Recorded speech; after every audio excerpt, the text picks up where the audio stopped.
Surveying the distant strand of Silver Beach, washed by the blue Caribbean rollers, Master Tobias Dickey made a mental remark that the view was prodigious fine, and life was very good to live. His contentment was born out of a good supper eaten after a hard day's work, and also out of that sense of well-being which had possessed him ever since the day on which he had first set foot in this beautiful New Providence of the Bahamas.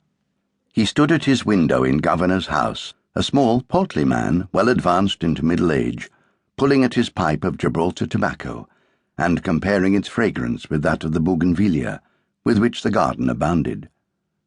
Life and the evening were quiet, and Master Dickey never dreamed that he was waiting on the threshold of a high adventure, in which he was to be called to play a not unimportant part.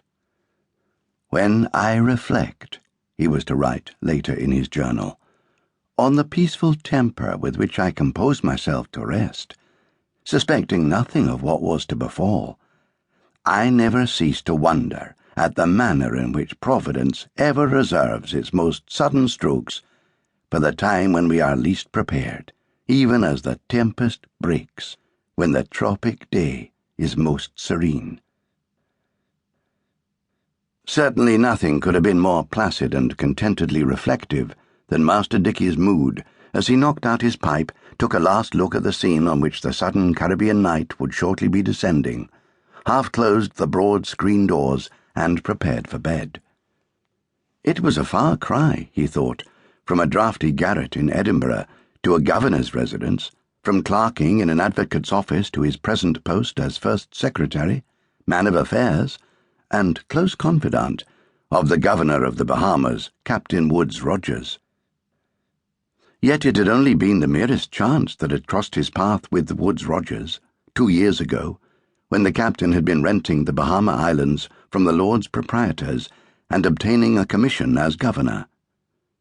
Dickey had been a cog in the legal machine which had been engaged on that complex business, but Rogers, the great discoverer and privateer, had noted his diligence and had offered him his present employment. Dickey had accepted with the eagerness of one escaping from slavery, nor, he reflected as he climbed into his comfortable bed and watched the shadows lengthen across his spacious apartment, had he had cause for one moment to regret his step. Since their landing in New Providence 2 years ago, and the expulsion of those pirates who had used it as a haven, there had been much to occupy the new governor and his assistant.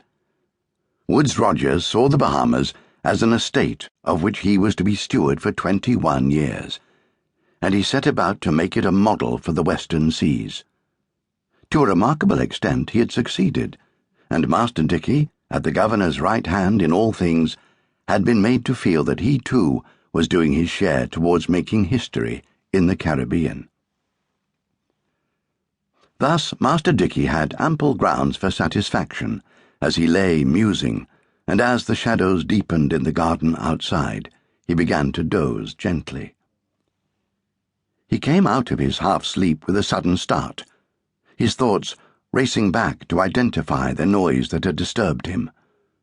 Something had moved on the veranda. There had been a quick scraping, as though a foot had brushed over the boards.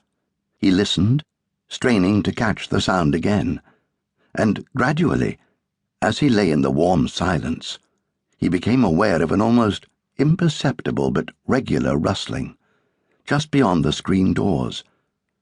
Someone was standing there, and Tobias could hear him, breathing. It was almost dark outside, and he could see nothing but the dim oblong of light between the doors. Slowly he reached out a hand towards the table at the side of his bed, in the drawer of which he kept a loaded pistol, as a precaution against nocturnal marauders. His hand closed on the knob, and at the same moment a board creaked on the veranda, and a vague shape loomed in the narrow space between the doors. Sweat broke out on Master Dickey's forehead, but the hand which drew open the drawer and descended on the pistol butt was quite steady.